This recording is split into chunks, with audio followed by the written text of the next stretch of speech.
So next question is, discuss the nature and extent of the agrarian economy during 13 14 century. ठीक है, बहुत ही गंदी लग रही है, इसको हटाता हूँ. 13-14 सेंचुरी. अरे यार, एक सेकंड रुको. The 13-14 centuries were a very important time in Indian history, especially under the Delhi Sultanate. Delhi Sultanate time period क्या है, बार बार बता रहे हैं, याद कर लेना. During this period, the agrarian economy, meaning the economy based on agriculture, grew and changed a lot. It became more organized, more productive and better managed under Sultan. ठीक है, ये जो इकोनॉमी थी बहुत ज़्यादा चेंज हुई, एग्रीकल्चर चेंज हुआ, economy जो बेस इकोनॉमी का बेसिस था वो क्या था हमारा. देखो, बहुत बेसिक चीज़ बताऊँ, और ये जो पीरियड था ना 13-14 सेंचुरी, वो पीरियड था एग्रेरियन इकोनॉमी का, जिसका मतलब होता है इकोनॉमी जो कि बेस्ड होती है एग्रीकल्चर पे, जो बढ़ी बहुत ज़्यादा. वहाँ पे बहुत ज़्यादा मतलब ग्रू हुई, और साथ ही साथ साथ वहाँ पे चेंजेस भी देखे गए. ये ऑर्गेनाइज्ड हुई, प्रोडक्टिव हुई, साथ साथ इसका बेटर मैनेजमेंट भी हुआ सुल्तान के अंडर में. इसमें पढ़ने वाले हैं the nature of the agrarian economy, how it work, कैसे काम करती है. इसके अलावा the extent of the agrarian economy, how wide spread and the important it was, the role of peasants, landlords and the state, and the impact of changes during this time. Now, what was agrarian economy? In simple words, agrarian economy refers to farming, growing crops, irrigation, water watering the field. इसका मतलब बता रहे हैं, farming का मतलब होता है growing crops, irrigation ही field को वाटर पानी डालना, लैंड रेवेन्यू यानी collecting tax from farmer, farmer से टैक्स कलेक्ट करना. देखो, आपको एक चीज़ बताऊँ मैं, money has different names. Like in marriage it's called dowry, in church or temple it is called offering, in school it's fees, in divorce it's alimony, in courts it's fine, or when you pay the government it's tax, employer to workers it's salary, master to subordinates it's wages, civil servant retires उसको बोलते हैं हम pension, और जो kidnapper को देते हैं उसको बोलते हैं हम, क्या बोलते हैं बताना मेरे को, बताना. ठीक है, तो बता रहे थे टैक्सेस, ये भी एक तरह के पैसे होते हैं, है ना, बताइए होगा. Village life, how villages operated and contributed to the kingdom. During 13th century, 14th century, agriculture was the main source of livelihood for most people and backbone of the economy. Almost 85 to 90% of the people lived in villages and worked on farm. और ठीक है, nature of the agrarian economy. Let's first understand feature and the nature of the agrarian economy in this period. Dependence on land and agriculture. Land was the main source of wealth. Land main source था wealth का. King, nobles and official derived their power income from land revenue. ठीक, most people, वो peasant थे, बहुत ज़्यादा लोग थे, वो मोस्टली लोग पीजेंट थे, जो कि फार्मर, जिनको फार्मर ही बोला जाता है, वह क्या करते थे, बहुत मेहनत क्या करते थे, जिससे कि खाना जो फूड होता है वो ग्रो हो, और टैक्सेस को पे किया करते थे, है ना. So the society was largely agrarian. Types of land ownership, there were different types of land ownership. State owned land, most land theoretically belong to the king. Mostly जो लैंड हुआ करती थी वो बिलोंग करती थी किंग से, king की हुआ करती थी वो बेसिकली. इसके अलावा हुआ करता था इक्ता लैंड. इक्ता लैंड यानी piece of land were given to the officer, मुक्ति, जिसको मुक्ति से इक्तदार से बोला करते थे. इसके एक्सचेंज में उनको अपनी सर्विस देनी होती थी. ठीक है, किसकी सर्विस, या फिर बोल सकते हैं उसके एक्सचेंज में वो अपनी सर्विस देते थे, उसके एक्सचेंज में इनको पीस मिला करती थी, कुछ भी बोल सकते हैं, एक्सचेंज हो रहा है ना. Private lands, some lands were own privately by nobles and wealthy families. इसके अलावा temple land, religious institutions also own large states. Thus, land ownership was mixed, state control, feudal, religious. Take and religious. Crop grown, वहाँ पे कौन कौन सी crop grow हुआ करती थी? जो मेन क्रॉप्स थी वो थी food crops, cash crop and vegetable and fruit. Food crops में कौन कौन सी थी? Wheat, rice, barley and billets. ये 4 क्रॉप्स फूड क्रॉप में आती हैं। अगर आप ईवीएस में देखोगे तो ईवीएस में जो मेन क्रॉप्स आती हैं इसमें इसी का ही मेंशन करना होता है। इसके अलावा cash crop cotton, sugar cane और इंडिगो। इसके अलावा वेजिटेबल्स एंड फ्रूट्स में देखें तो मैंगो, बनाना, जैक फ्रूट, ये सारे ग्रो हुआ करते हैं लोकल यूज़ के लिए, ठीक है। इसके अलावा रोल ऑफ इरीगेशन, भाई इरीगेशन का बहुत इंपॉर्टेंट रोल है क्योंकि रेनफॉल बहुत अनसर्टेन रहा करती थी। Method use included wells, tanks, reservoirs, उसको बोला करते हैं कैनाल्स, लिमिटेड एरियाज में थे।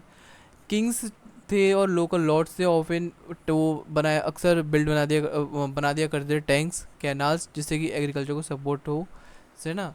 वाटर मैनेजमेंट वाज अ की part of agrarian economy.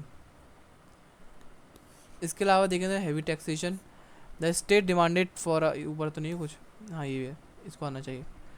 The state demanded a large part of the agriculture produce as revenue. जो स्टेट था वो उसको चाहिए था लार्ज पार्ट ऑफ रेवेन्यू, हमें नहीं पता, रेवेन्यू के तौर पे उनको चाहिए एग्रीकल्चर का large part. Tax was collected इधर इन कैश और काइंड, भाई पैसे दो या फिर नहीं तो जो आपने उगाया है ना वो दो, जो प्रोड्यूस किया है आपने। Peasants were heavily burden and lived at subsistence level just enough to survive. मतलब कि वो इतने बर्डन रहते थे। आप, मैं अगर आपसे कहूँ, आपके टीचर ही बोले आपसे कि आपको 2 असाइनमेंट बनाने हैं, फिर आपको दूसरा टीचर बोले आपको 10 असाइनमेंट बनाना है, आपको तीसरा टीचर बोले आपको 18 असाइनमेंट बनाने हैं, एक और टीचर बोले आपको, जो सेक वेक के टीचर बोले आपको 8 असाइनमेंट बनाना है दोनों सब जगह, वो भी पूरे पूरे 20-20 पेज के बनाने हैं सब के। वो कह रहे हैं जो 18-18 पेज हैं, 20-20 पेज सबसे ज़्यादा मिनिमम होने चाहिए 20, इससे ज़्यादा आप 40 मैक्सिमम कर सकते हो। भाई पागल हो जाओगे, इतना बर्डन। आप तो चलो ये सोच के मैं तो सोच के थक गया। पीजेंट्स वर्स हैवीली बर्डन, मतलब ये सब चीज़, और ये थोड़ी ऐसी लाइफ जिया करते थे जो कि बस जीने के लिए इनफ थी। इसके अलावा रेवेन्यू सिस्टम बहुत टफ था फार्मर्स के लिए, वैसे इजी था जो इन पे नहीं तो चल रहा था कुछ भी। पीजेंट्स कम्युनिटी, विलेजेस वर ऑर्गेनाइज्ड कम्युनिटी, विलेजेस होती थी वो ऑर्गेनाइज्ड रहती थी। पीजेंट्स यानी रैयत बोला करते थे, वर्क करते थे लैंड पे एज अ, हो सकता है कैसे भी कर सकते थे, स्मॉल लैंड ओनर्स की तरह कर सकते हैं। टीनेंट यानी रेंटिंग लैंड, यानी लैंड को रेंट पे ले के करते हैं ना फार्मिंग, वो वाला। या फिर लेबर की तरह काम कर सकते हैं वेजेस के लिए ना। Caste and social division shape the rural life. Upper caste had more rights and over land and while lower caste had often work as labourers. The society was deeply hierarchical, जो society हुआ करती थी वो hierarchical हुआ करती थी। Extend of the economy, agrarian economy, इसको हम पढ़ते हैं एग्रेरियन इकोनॉमी के बारे में थोड़ा सा। Geographical spread, agriculture was practice in almost all part of India. Religious important region से दोआब, यानी बिटवीन 2 रिवर्स, जैसे गंगा और यमुना रिवर, जैसे बहुत फर्टाइल होता है। पंजाब, जहाँ पे कि वीट ग्रोइंग रीजन है। इसके अलावा बंगाल, प्राइस प्रोडक्शन यहाँ पे होता है। डेक्कन में मिलेट्स एंड कॉटन का बहुत ज़्यादा प्रोडक्शन होता है। इसके अलावा देखा जाए तो expansion of cultivated lands, many forest areas were clear for farming, जो बहुत सारे फॉरेस्ट एरियाज थे उनको क्लियर कर दिया गया, किसके लिए? सिर्फ फार्मिंग के लिए। न्यू विलेजेस वर स्टैब्लिश, नए नए विलेजेस स्टैब्लिश हुए। द सल्तनत या फिर सल्तनत encouraged expansion of increase revenue.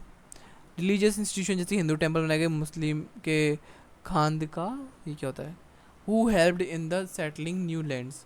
जबकि जो कॉन्स्टेंट एक्सपेंशन है एग्रीकल्चर में यहाँ पे देखा गया। अर्बन डिमांड देखा जाए तो बड़ी बड़ी सिटी चाहिए, दिल्ली, दौलताबाद और मुल्तान एंड लाहौर, उनको ज़रूरत थी खाने और रॉ मटेरियल की। फार्मर प्रोड्यूस करते थे एक्स्ट्रा गुड्स जैसे कि cotton, sugar, Indigo, city market के लिए। 10 एग्रीकल्चर सपोर्टेड अर्बनाइजेशन, एग्रीकल्चर ने सपोर्ट किया अर्बनाइजेशन को, ठीक है। Trade and agriculture, agriculture and trade were closely linked, trade और एग्रीकल्चर आपस में लिंक्ड थे, ठीक है।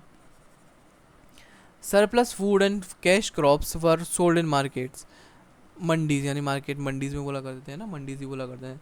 जो एक्स्ट्रा फूड होता है उसको बेच दिया जाता था, ठीक है, मार्केट में, या फिर मंडी बोल, सब्जी मंडी, उनमें। Trade routes connected villages to town to port, ठीक है। Impact of war and invasion, continuous war sometimes damage agriculture, भाई अगर वॉर हो रहा है तो क्या पता गलती से जो वो घुड़सवार आ रहे हैं तो वही एग्रीकल्चर के उस पर चढ़ जाए फील्ड पे, कौन सा पता चल रहा है कहाँ पर कुछ नहीं है ना। Field were destroyed and farmer were displace, field destroy तो फार्मर को जाना पड़ता था। However rulers tried to restore agriculture quickly because it was the main source of wealth. Thus, agriculture showed both resilience and vulnerability. Role of different groups. हम उसमें आ गए ना US, history of USA में first second semester वाले में, जिसमें कि different social groups की बात करेगी। जैसे कि उसमें वो तो अलग है, हम इसको अलग इंडिया के परस्पेक्टिव इंडिया पढ़ रहे हैं। पीजेंट जो कि रेस बोला करते थे इस टाइम में, बैकबोन ऑफ इकोनॉमी थे, इकोनॉमी की रीढ़ की हड्डी थे। अगर रीढ़ की हड्डी टेढ़ी हो जाती तो पूरी इकोनॉमी तिल मिलाई जाएगी। paid taxes and provided food for society, lived tough lives especially under heavy taxation. Landlords को बोला था करते ज़मींदार, जो कि कंट्रोल करते थे लार्ज एरिया लैंड पे, ठीक है। Collected rent from peasant, peasant से रेंट लिया करते थे और मेंटेन करते थे private armies. Acted as middle man between the state and the peasants. और ये मिडिल मैन वाली बात होती है ना, ये इंटरमीडियरीज कहलाते हैं इनको बेसिकली। इनको अलाउद्दीन खिलजी ने इसको हटा दिया था, ये वाला सिस्टम बेकार था, इसलिए उन्होंने हटा दिया, लेकिन बाद के लोगों ने स्टार्ट कर दिया दोबारा। स्टेट ऑफिशियल जैसे मुफ्तीज और अमील्स अपॉइंटेड बाय द सुल्तान, जो सुल्तान अपॉइंट करता था, जो कि रेवेन्यू कलेक्ट करता था। Enforce the Kings order in the rural area, जो किंग के ऑर्डर्स हुआ करते थे, रूल्स लॉज वगैरह होते थे, वो लोकल एरियाज में बताया करता था। रिलीजियस इंस्टीट्यूशन जैसे कि टेम्पल्स, मॉस्क और monasteries own land and collected revenue, यहाँ से भी रेवेन्यू मिलता था।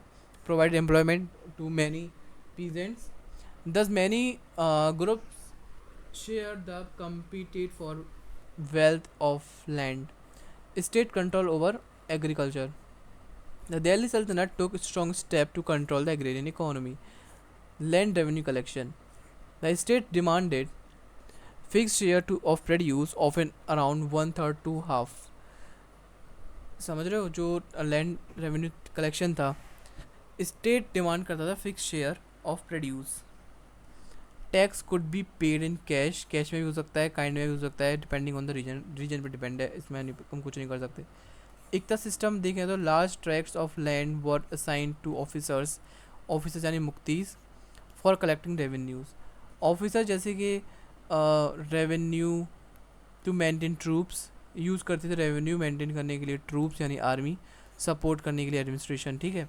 अलाउद्दीन खिलजी का रिफॉर्म, अलाउद्दीन खिलजी का टाइम पीरियड ये रहा था हमारा 1296 से 1316। Introduce major reform, fix tax rate, direct collection from peasant, इन्होंने मिडिल मैन को हटा दिया, reduce power of middleman. देखो, he wanted to prevent nobility from becoming too rich and powerful, इनको पता था कि अगर नोबिलिटी पावरफुल होगी तो मैं दब जाऊँगा। मोहम्मद बिन तुगलक एक्सपेरिमेंट, मोहम्मद बिन तुगलक इनका टाइम ये पीरियड ये रहा था। Increase tax demand, expand agriculture into less fertile areas. इनके जो experiment largely failed, causing peasants revolts and famines, right. इसके अलावा impact of the agrarian economy, impact of the agrarian economy, ठीक है। The growth of agriculture during the time had important effects. Rise of villages and towns, new villages created, नए नए villages created, तो ऊपर भी देखा था हमने। Many villages grow into towns, बड़े बड़े जो विलेजेस थे ऑलरेडी बने हुए थे वो टाउन्स में कन्वर्ट हो गए, ठीक है। Urban centre depended heavily on rural production.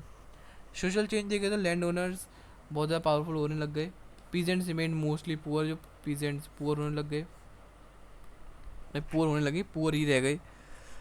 New classes of merchants and money lenders emerge, नई क्लास आई मर्चेंट की और मनी लेंडर्स आने लग गए। कल्चर डेवलपमेंट हुआ यहाँ पे इस time. Prosperity from agriculture supported temple buildings, mosque construction, अच्छा पैट्रोनेज ऑफ आर्ट यहाँ पे देखा गया।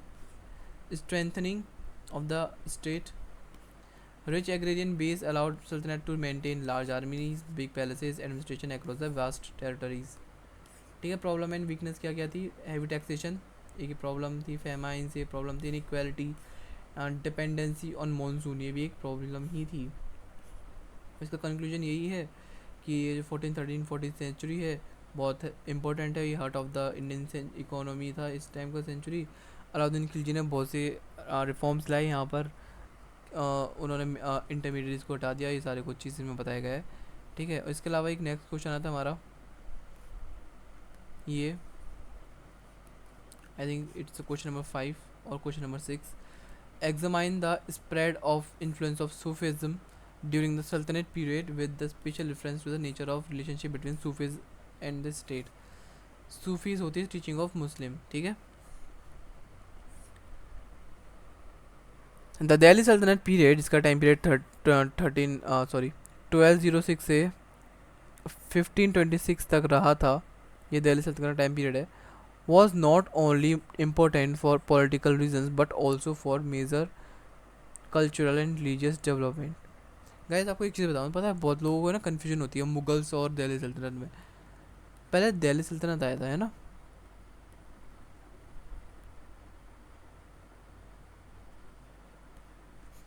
देन इसके बाद जो लोधी डायनेस्टी का आखिरी जो रूलर था उसको हरा के मुगल्स आए थे. ठीक है, मुगल्स को हरा कर कौन आए? अंग्रेज आ गए. समझ रहे हो? या इनके बीच में और कोई भी आया?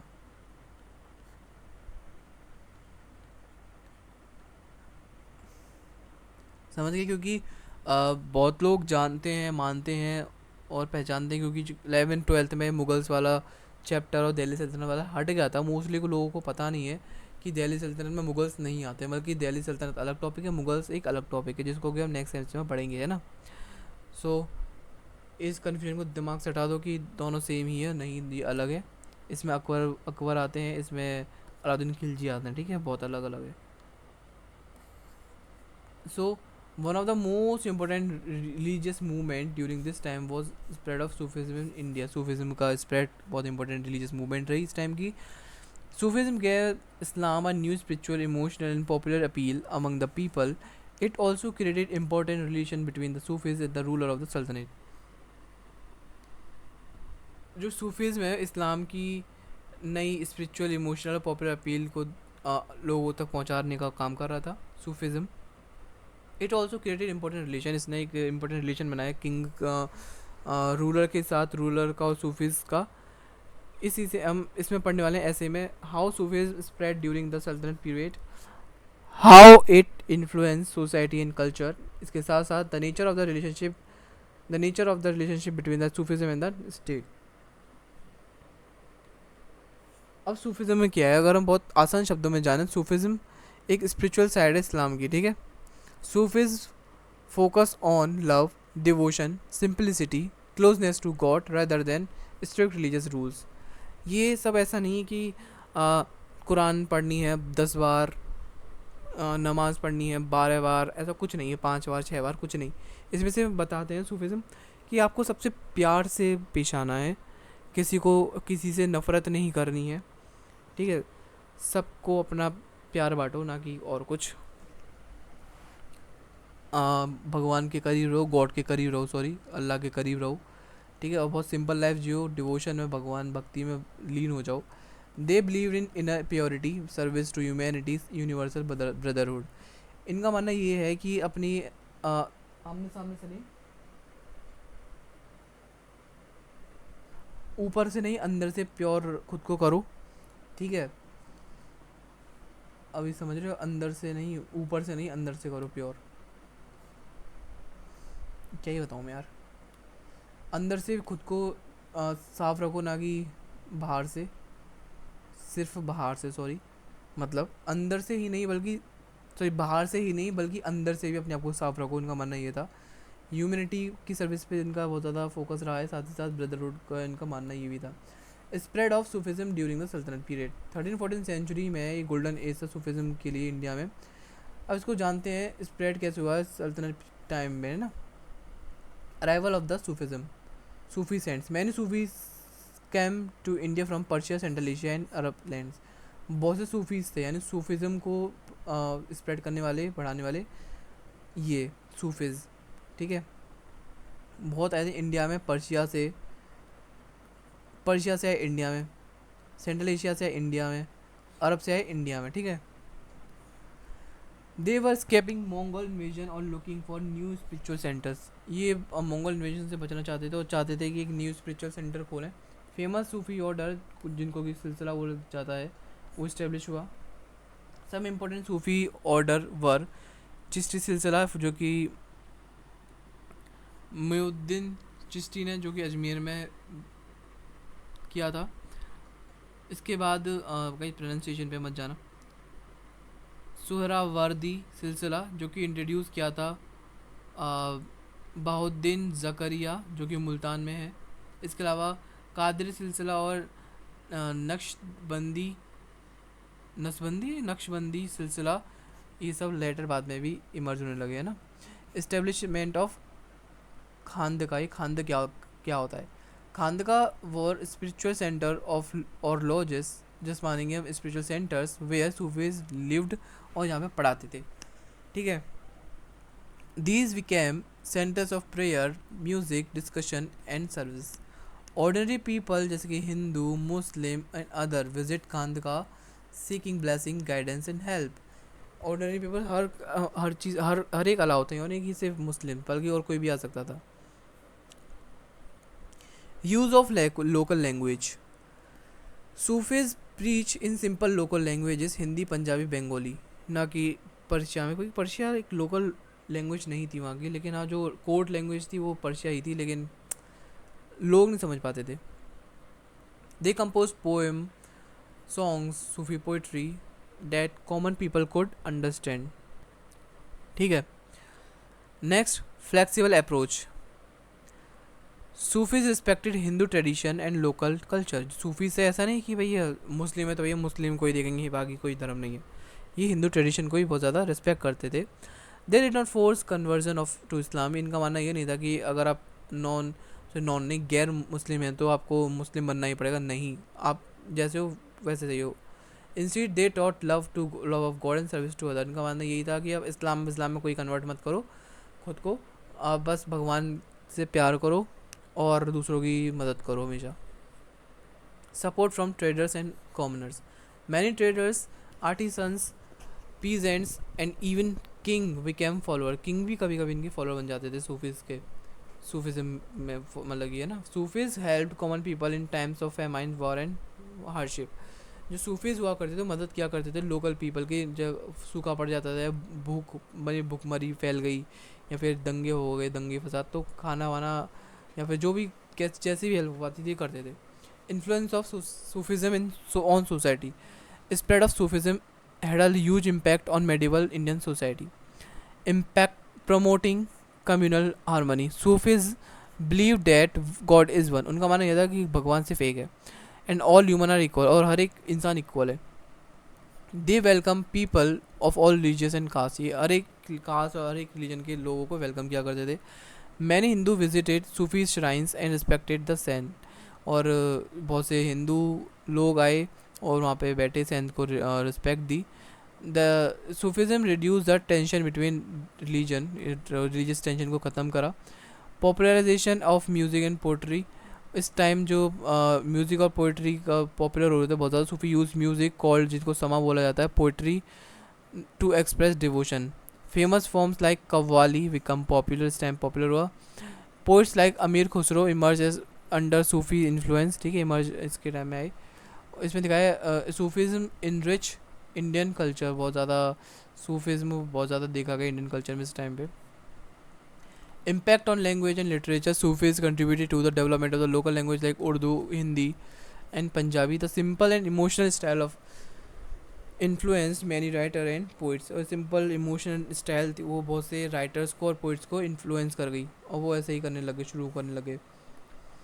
Role of social works, Sufi saint help the poor, जो सूफी संत थे लोग गरीब लोगों की मदद करते थे। ट्रीटेड द सिक, जो बीमार हुआ करते उनको उनकी देखभाल किया करते थे। Provided food and shelter to travellers. कांदका become centre of social welfare, जो कांदका हुआ करता था एक सेंटर उनके वेलफेयर के लिए, सोशल वेलफेयर के लिए। Spiritual democratisation, Sufism broke the rigid social hierarchy, it taught and that anyone rich or poor could reach God through love and devotion. कोई भी हो, अमीर हो पुअर हो, हर एक भगवान के पास पहुंच सकता है, प्यार भगवान से करोगे तो। Relationship between Sufis and the state, the relationship between Sufis सन एंड द दिल्ली सल्तनत वो थोड़ा कॉम्प्लेक्स था, वो तो और अलग अलग ही था। It can be broadly divided into 3 types. Independence of Sufis, many Sufi saint keep distance from ruler, बहुत से जो सूफी संत से वो अपने डिस्टेंस रखते थे रूलर से, उनको पावर वावर कुछ नहीं चाहिए था, उनको सिर्फ भगवान से प्यार करना था और सिंपल लाइफ जीनी थी, ठीक है, ऐशो आराम नहीं चाहिए था उनको। They believe that association with king could corrupt the spiritual path, इनका मानना ये था भगवान से इनसे मिल गए किंग वगैरह से, रूलर वगैरह से, तो हम करप्ट हो जाएंगे, क्योंकि पॉलिटिक्स में जो भी है, पॉलिटिक्स ऐसी हो करप्ट होते हैं, वाले जितने भी लोग होते हैं सारे करप्ट ही होते हैं पॉलिटिक्स में, है ना। तो वो कहते हैं अगर हम इसमें गए तो हमारा स्पिरिचुअल पाथ करप्ट हो जाएगा भाई कैसे भी। जैसे कि शेख निज़ामुद्दीन औलिया जो कि बहुत ज़्यादा फेमस चिश्ती सेंट थे, उसने अवॉइड किया मीटिंग विद अलाउद्दीन खिलजी और मोहम्मद बिन तुगलक, वो मना कर थे हम नहीं जाएंगे इनसे मिलने, अगर हम गए तो दिक्कत हो जाएगी हमें, क्योंकि हमारा ये जो वो होता है ना क्या होता है, भंग हो जाएगा ये सारी जो क्या है हमने जो क्या कहते हैं यार, तपस्या जो भी होती है उर्दू में जो बोलते हैं। Some Sufi order accepted state patronage gift and land grant, Sufi मतलब एक्सेप्ट तो ये करते थे गिफ्ट एंड लैंड ग्रांट्स, ऐसा नहीं है नहीं करेंगे, करेंगे। Suhrawardi Sufis specially in Multan had close tie to with the state, लेकिन जो सोहरावर्दी सूफीज है उनको थोड़े से टाइट क्लोज टाई थे स्टेट के साथ, रूलर के साथ। सुल्तान गेव डोनेशन टू कांदका, सुल्तान हुआ करते थे यानी जो रूलर हुआ करते थे वो कांदका के लिए डोनेट किया करते थे। अटेंड उर्स यानी death anniversaries of saint, saint के जो संत हुआ करते थे उनकी डेथ एनिवर्सरी को उर्स बोला करते हैं ना। So Multan benefits king needed the moral support of popular Sufis to strengthen their rule। अब ऐसा था कि भाई जो सूफी संत थे उनके पास ज़्यादा फॉलोअर्स हुआ करते थे, क्योंकि उन वो अच्छी चीज़ सिखा रहे थे, उस अच्छी चीज़ सिखा रहे थे, उनके पास ज़्यादा फॉलोअर्स होंगे। लेकिन आज के टाइम पे क्या है, जो बस आधे कपड़ों में कम कपड़ों में एक दो तीन ठुमके मार देंगे तो आप उनकी तरफ चले जाओगे, है ना, आप गलत चीज़ की तरफ जाते हो। जैसे कि आपको अच्छा कंटेंट मिला आप उसको सब्सक्राइब नहीं करोगे, लेकिन आप दूसरी जगह कहीं मिल रहा हो, कोई मटक रहा हो, कोई ठुमका मार रहा हो, तो आप उसको सब्सक्राइब कर दोगे, क्योंकि आपको एंटरटेन कर रहा है ना वो, आपको ही सब्सक्राइब नहीं किया जा रहा होगा। अगर आपने इसको सब्सक्राइब नहीं किया ना, आपके 5 नंबर आएंगे 22 में से, अगर आपने किया होगा तो आपके पूरे 22 मार्क्स आएंगे, वो आपके ऊपर, आपने सब्सक्राइब किया नहीं किया, is all up to you.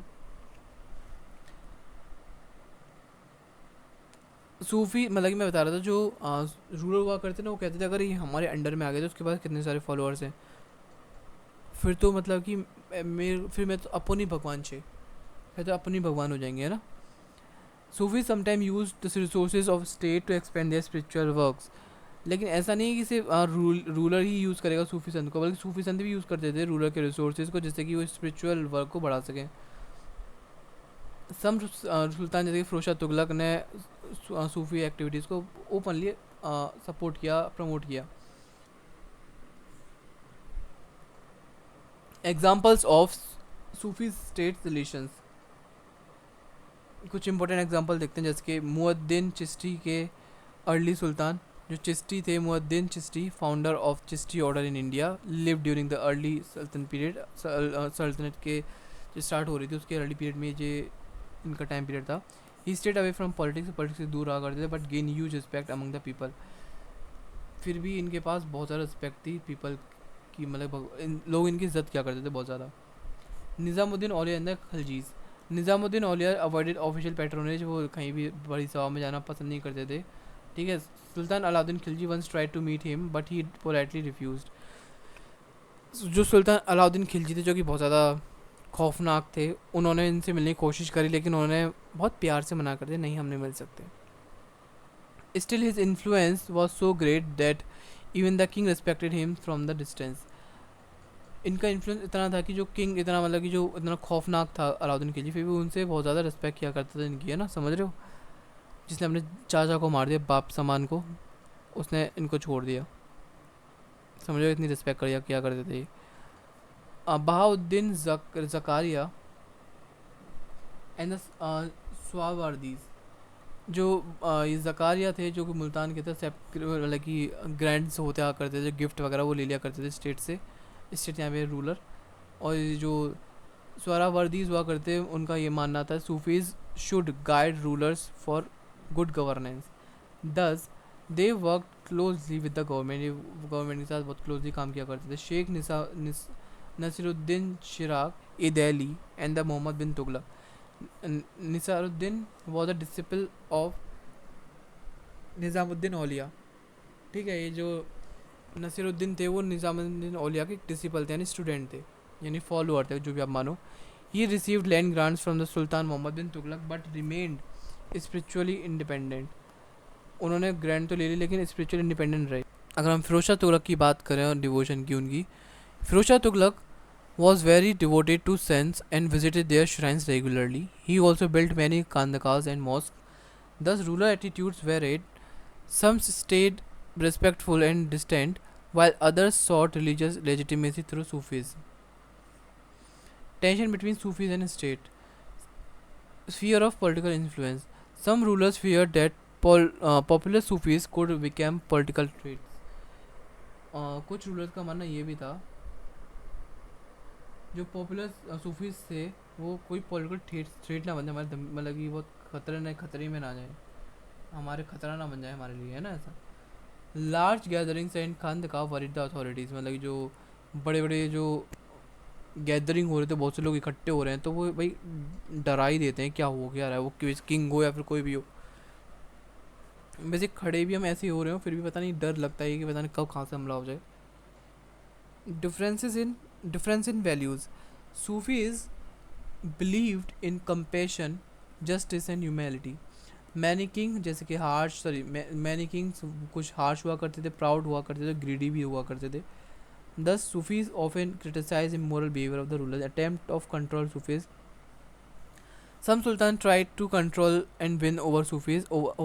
However, saints like Nizamuddin Aulia resist these attempts. Nizamuddin औलिया का बहुत जिक्र आता है इसमें, है ना।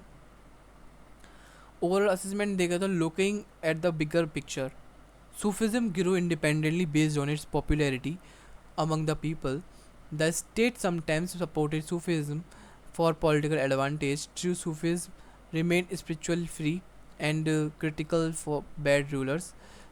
इसके अलावा कंक्लूजन हमारा आता है ये यही रहता है कि बहुत लव पीस और ह्यूमैनिटी चाहिए और कुछ नहीं चाहिए सूफिज्म में, ठीक है। और नहीं कोई ये नहीं बताता कि क्या करना चाहिए क्या नहीं, नमाज़ पढ़नी चाहिए, वो कुछ नहीं है, जस्ट ऐसा ही नॉर्मल, है ना। इसके अलावा आता है हमारा next question, to what extent did the medieval women bhakti saints challenge the convention of patriarchal society. कैसे उन्होंने ये पेट्रियार्कल सोसाइटी को चैलेंज किया है ना, कन्वेंशन ये सब कुछ। अब भक्ति मूवमेंट ये जो कि 7th सेंचुरी साउथ और 17th सेंचुरी अक्रॉस पूरे इंडिया में हो गया था, was major religious and social movement, जो कि जिसने कि पर्सनल डिवोशन टू गॉड दिखाया, स्ट्रेस डाला इस पे, over ritual and priesthood.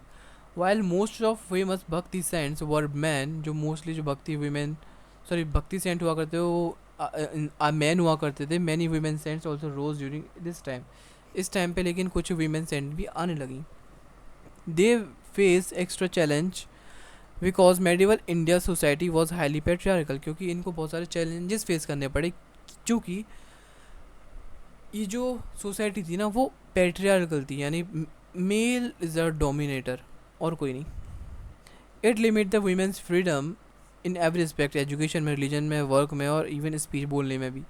These women saint not only participate in the bhakti movement but also challenge the deep rooted ideas of male dominance and social control over women.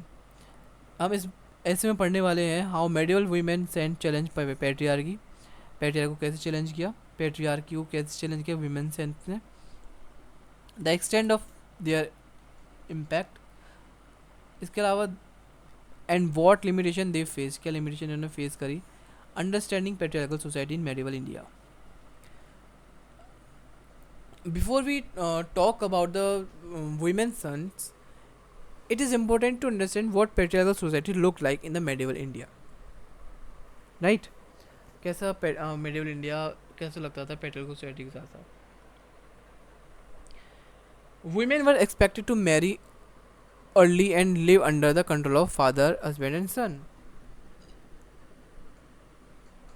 जो women थी उनको शादी जल्दी कर दी जाती थी, है ना, और उनको अपने बाप पिता पति और बच्चे के अंडर में रहना पड़ता था। बताओ बच्चे के अंडर में, ओ भाई ऐसे कैसे हो जाएगा, जिसने आपको पैदा किया वो आप उनको अपने अंडर में लोगे, सीरियसली। नहीं seriously bro, education was rare for women, women के लिए एजुकेशन बहुत कम लोग, मतलब बहुत कम लोगों को ही मिल पाती थी वीमेंस को। Religious roles were reserve for man, religious role से मैन ही करते थे, प्रीस्ट पंडित बनेंगे, स्कॉलर बनेंगे, टीचर से आदमी बनेंगे। Widows and unmarried women were stigmatised, मतलब कि ऐसी वीमेन जो कि विडो या फिर अनमेरिड वीमेन हुआ करती थी उनको दब्बा माना जाता था, उनको माना जाता है कि हमारे लिए इम्पोर्टेंट नहीं है, अनइम्पोर्टेंट है हमारे लिए। Women were expected to be obedient, modest and invisible in the public life, मतलब कि जितना है घर में रहो, घर ज़्यादा पब्लिक लाइफ में घुसने की ज़रूरत नहीं है ना। कुछ इंपॉर्टेंट मेडिवल वीमेन भक्ति सेन थी जो कि इम्पोर्टेंट मेडिवल इंडिया में बहुत ज़्यादा इंपॉर्टेंट रोल प्ले किया था इन्होंने। अंडल जो कि तमिलनाडु से आई थी 8th सेंचुरी में। अक्का महादेवी कर्नाटका से थी 12th सेंचुरी में। लालेश्वरी लाल डे जो कि कश्मीर से थी 14th सेंचुरी में। मीराबाई राजस्थान से 16th सेंचुरी में। बहीनाबाई महाराष्ट्र से थी 7th सेंचुरी में। इन सब ने रोक तोड़े सोशल नॉर्म्स इन अलग अलग तरीके से, कैसे कैसे चलो जानेंगे उनके बारे में। Ways in which women bhakti saints challenge patriarchal society, पहले उन्होंने रिजेक्ट करने स्टार्ट कर दिए traditional marriage and family roles. Many women saints refuse to live traditional married lives, उन्होंने मना कर दिया हम नहीं रहेंगे शादी करके ऐसे, ठीक है। विच शोक द सोसाइटी, उन्होंने ये चीज़ बोल के पूरी सोसाइटी शौक हुई, ओह क्या बोल दिया वाह, ये ऐसे गाने लग गए। अक्का महादेवी रिजेक्टेड मैरिज ऑल्दो, अक्का महादेवी ने शादी करने से इनकार कर दिया, ऑल्दो इन्होंने अपना घर छोड़ दिया और रही एकदम ऐसे ही बंजारा बन के, अपने शिव की भक्त बन के। मीराबाई इन्होंने एक प्रिंस से शादी करी, बट लेटर उन्होंने अपना रॉयल हाउस होल्ड सब छोड़ दिया just for life of king, मतलब कि जो कृष्णा थे उनके लिए छोड़ दिया उन्होंने सब कुछ मीराबाई ने, ठीक है। Laleshwari also left her husband's home after facing oppression, ये सारे चीज़ इन सब ने फेस करी, उसको उन्होंने छोड़ दिया। Expressing personal freedom and identity. At a time when women were expected to stay silent, these women spoke publicly and composed poetry. Mirabai ke bhajan openly talks about her love for Krishna and her rejection of worldly issues, duties. Bahinabai wrote spiritual verses about her struggles as women and devotion to Vithoba. ये बताओ कि कौन होता है Vithoba, if anyone knows please help me out, what is, या फिर कौन होते हैं। डिवोशन करने तो भगवान ही होंगे, लेकिन कौन से भगवान है मेरे को थोड़ा जानना है आपसे, है ना। Challenging the authority of priest and religious institution, भैया वीमेन आ रही हैं, अब आ रही हैं तो छोड़ेंगे नहीं, जब से किसी को छेड़नी नहीं थी लेकिन तुम लोगों ने इतना छेड़ दिया कि छोड़ेंगे नहीं अब तुम किसी को, है ना ऐसा। कंट्रोल बाय ब्राह्मण प्रीस्ट जो कि मैन किया करते थे, women had no access to temples, scriptures and religious debates. Akka Mahadevi इन्होंने ओपनली चैलेंज किया प्रीस्ट को, saying that God belong to everyone, God सबके हैं, सिर्फ तुम्हारे नहीं हैं, not just to temples authority, सिर्फ हमारे पास भी अधिकार है हम भगवान से बात करें। क्या मतलब कि तुम पंडित हो तो सिर्फ तुम्हारी सुनेंगे, नहीं ऐसा कुछ भी नहीं है। अंदर directly express her love and devotion to lord Vishnu bypassing any kind of priest, किसी पंडित वगैरह से नहीं, खुद ही कर देते हैं ना। criticizing social norms and rituals, these saints criticize rituals, caste discrimination and petty religious formalities. Laleshwari taught that true spirituality is inner realization, not rituals. उनका मानना ये था कि जो ट्रू जो सच्ची भक्ति है वो यही है, इनर रियलाइजेशन कर लेना है ना। Mirabai criticised the hypocrisy of priest who were suppose to guide people but were themselves greedy. Public life और स्पिरिचुअल लीडरशिप में देखें तो many women saints travelled, gave public speeches and attracted followers, all things considered unacceptable for women back then. Akka Mahadevi roamed freely, sometimes naked, showing that the body was unimportant compared to the soul. अक्का महादेवी घूमा करती थी आराम से मस्त मगन होके, कभी कभी बिना कपड़ों के भी घूमा करती थी, क्योंकि उनका मानना ये था बॉडी ज़रूरी नहीं है लेकिन सोल ज़रूरी है, ठीक है। Mirabai visited temples, sang in public और refuse to follow courtly behaviour, क्योंकि वो था ना सोसाइटी में इनविजिबल रहना है वीमेन को, ये वाली चीज़ें इन्होंने सारी तोड़ दी. री interpretation of devotion. Women gave a new meaning of to devotion, one based on personal love for God, not on the social rules. For them, God was their beloved husband, friend, or master, replacing the earthly relationship that society forced upon women. उनका बस ये था भगवान.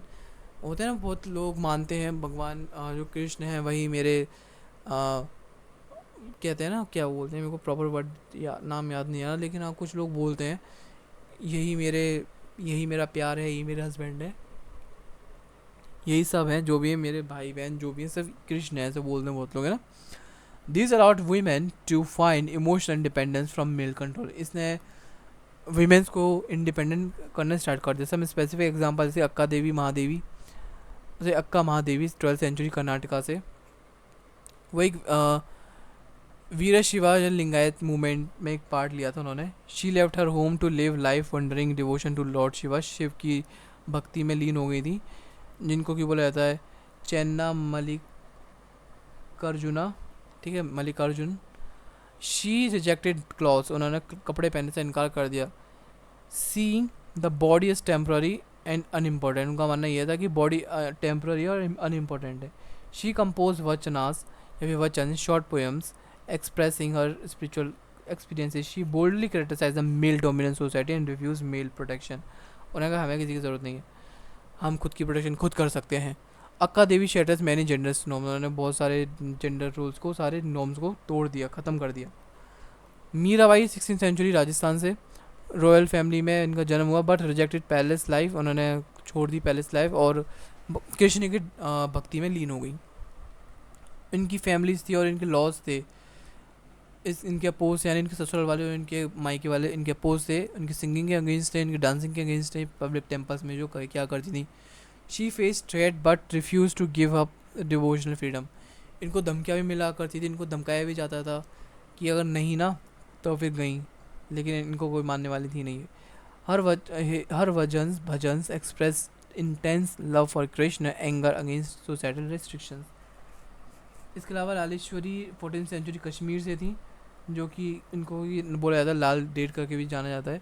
She lived during a difficult period of religious tension. She left her in laws house to live spiritual life. उन्होंने अपनी ससुराल छोड़ दिया.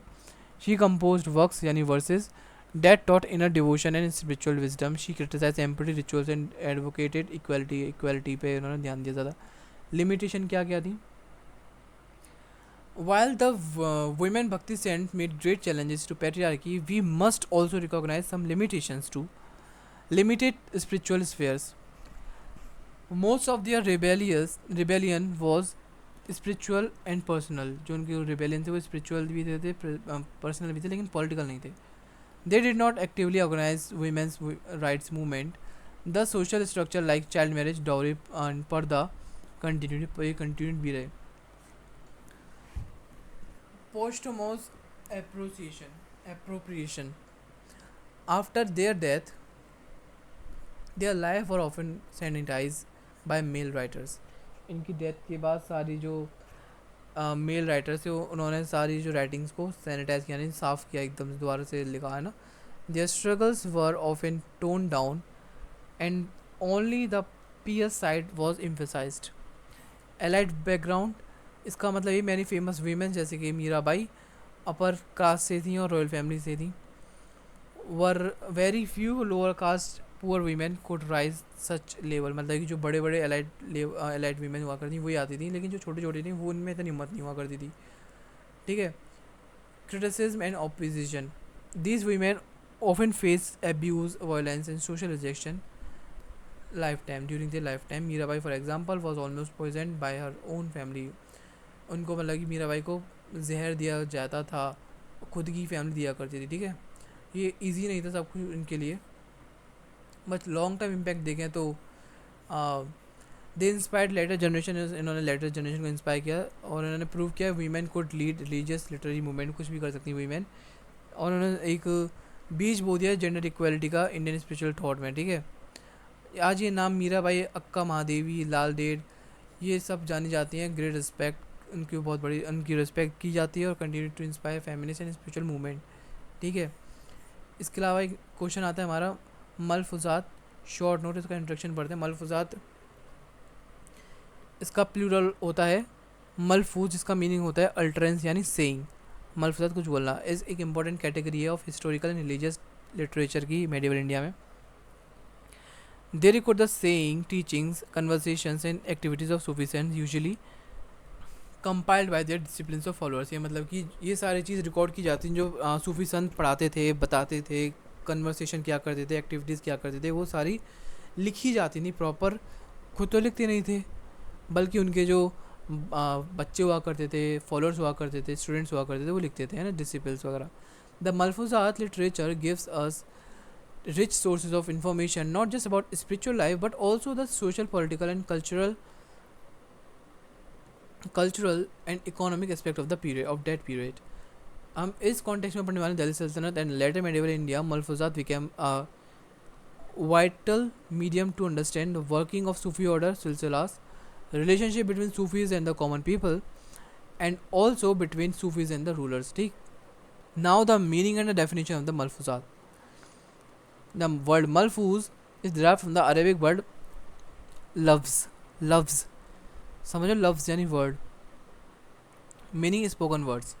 मलफूजात जिसका कि जो कि प्लूरल वर्जन है मलफूज का, जिसका मतलब होता है recorded words of a saint. ठीक है, often compiled after listening of to the saint और the based on memory.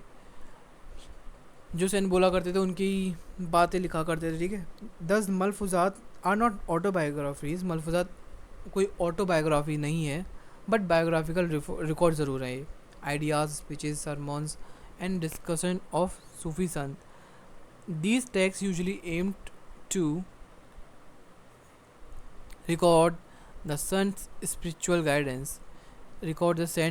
guidance, preserve mystical experiences, spread the teachings to a wider audience, and strengthen the spiritual authority of the Sufi order.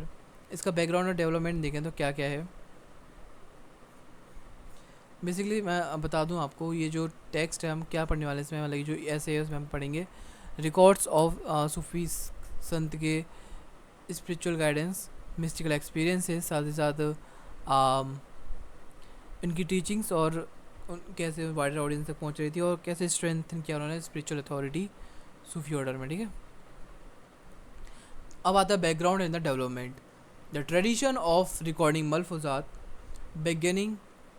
began in Persian speaking Islamic regions like Iran and Central Asia, and enter India along with Sufi movement. Guys कहाँ तक हो गया था हमारा? I think ये वाला हो गया था। मलफूजात एक इस पर्शियन स्पीकिंग इस्लामिक रीजन है ना, रीजन से आया है। पहले यहाँ पे होता था ईरान में, सेंट्रल एशिया में, इन जगह हुआ करता था, लेकिन अब बढ़ते बढ़ते इंडिया में भी आ गया। चिश्ती सूफ़ी ऑर्डर अभी एक्चुअली मैं यहाँ तक पढ़ा दिया था, फिर मेरे को याद आया फिर मैंने वीडियो स्टार्ट नहीं करी, बताओ। एनीवेज सही टाइम पे याद आ गया, नहीं तो ज़्यादा हो जाता तो अच्छा नहीं लगता। चिश्ती सूफ़ी ऑर्डर ने ही प्रमोट किया किसको? मलफूजात को, मलफूजात ट्रेडिशन को। डिसिपल्स उन्होंने लिखा डे टू डे कन्वर्सेशन बातचीत हुआ करती थी, अपने मास्टर की लिखा करते। डिसिपल यानी जो फॉलोअर्स हुआ करते थे, जैसे कि मेरे टीचर है, मैं उनका फॉलोअर हूँ, उनका डिसिपल हूँ, जो मेरे गुरु बोलेंगे मैं वो लिखूँगा। ठीक है, लेकिन यहाँ पे बहुत कुछ चीज़ें आजकल के टाइम पे टेक्नोलॉजी है। Malfuzat were not mean to strict or historical account, ऐसा कुछ नहीं है कि ये हिस्टोरिकल अकाउंट है, but were mean to inspire moral and spiritual livings. Characteristics of malfuzat based on oral tradition. ये ओरल ट्रेडिशन पे बेस्ड रहा करते थे, जो बोलते थे वही लिखते थे, और कहीं कहीं भूल भी जाया करते थे, वो छोड़ देते। जैसे हम टीचर हमें डिक्टेट करते हैं तो होता है ना, कुछ चीज़ वो स्पीड से बोल जाते हैं, हम थोड़े मिस प्रोनाउंस कर जाते हैं कभी कभी टीचर्स, और जो हम मिस अंडरस्टैंड कर जाते हैं, मिस इंटरप्रिटेशन हो जाता है, तो हम वो उस चीज़ को गैप छोड़ देते हैं, फिर कुछ भी लिख देते हैं उल्टा सीधा, तो उसका ये एक लिमिटेशन हो जाएगा ना, बाद में पढ़ेंगे उसको। Malfuzat are mainly based on the oral traditions, oral conversation. They capture the informal style of saint की स्पीच को, है ना, कैप्चर कर देते हैं। Religious and spiritual teachings, the main focus is on the divine love. इनका बस मेन फोकस किस पे होता था? डिवाइन लव पे। Mysticism, ethical behaviour, path of path to salvation. Includes everyday matters. Many malfuzat records comment day to day issues, ये जो day to day issues पे काम किया करते थे, जैसे कि सोशल इनजस्टिस, पॉलिटिक्स और इकोनॉमिक हार्डशिप एंड करप्शन जैसे. Compilation by disciples, generally devoted followers और close disciples compile the saying sometimes even years after the जिंदगी उनकी ख़त्म हो जाया करते थे, फिर भी चला करते थे, है ना. Didactic purposes, the purpose was to teach and guide not just fellow Sufis but the general public also. Reflection of the pub time. Malfuzat reflect the social, political and economic condition of the time in which the son रहा करते थे, जिए थे उस time में, सब time को बताती हैं ना. मेजर मलफूजात कलेक्शन इन इंडिया, पहला आता है हमारा क्या,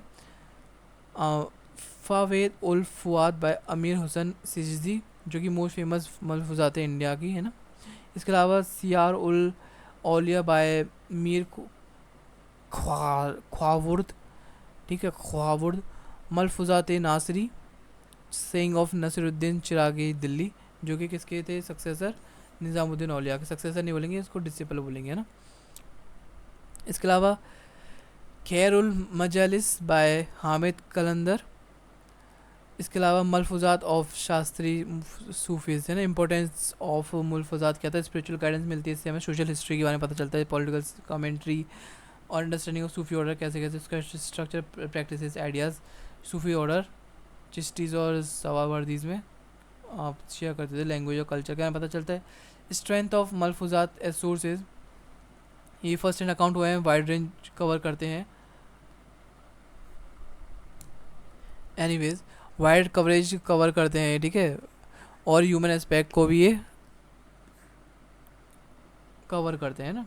लिमिटेशन क्या क्या है, सब्जेक्टिव नेचर हुआ करता है इनका, है ना. ये since they were compiled bye devotees, मतलब कि अपने संत, अपने इनके संत आइडल हुआ करते थे, वो लिखते थे सब कुछ, मेरे कल super natural power in events भी लिखा करते थे, उनको एक्सैजरेट बढ़ा चढ़ा के बोला करते थे. बायस भी रहा करते थे, थोड़ी बहुत अपने माचों को ग्लोरीफाई करते थे. वैसे कुछ भी गलत करेंगे उनको नहीं, गलत लिखेंगे नहीं. क्रोनोलॉजिकल कन्फ्यूजन रहता है, डेट वगैरह क्लियर नहीं लिखते. इसके अलावा सिलेक्टिव रिकॉर्डिंग्स, कुछ सम कन्वर्सेशन में भी हैव बीन लेफ्ट आउट, वही बता रहा था ना, अभी में कुछ कुछ छूट जाता था, छोड़ ही देते थे उसको, लिखते ही नहीं थे. थोड़ा बहुत पॉलिटिकल कंट्रोवर्शियल भी हो जाता था कभी कभी. Malfuzat and relationship between Sufis and state.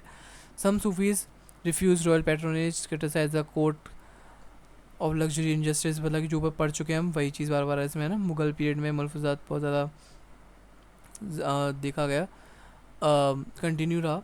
Jahangir के टाइम पे देखा गया compilation of Majlis ul Ushshaq Naqshbandi, Sufi also contributed malfuzat, ये सब कुछ है ना. आप इसका कंक्लूजन देख लीजिएगा, जस्ट इसके बाद ख़त्म हो जाता है. और हाँ, इसके बाद जो भी हम नेक्स्ट वीडियो में पढ़ेंगे. Thank you so much for watching this video, like comment share, bye bye.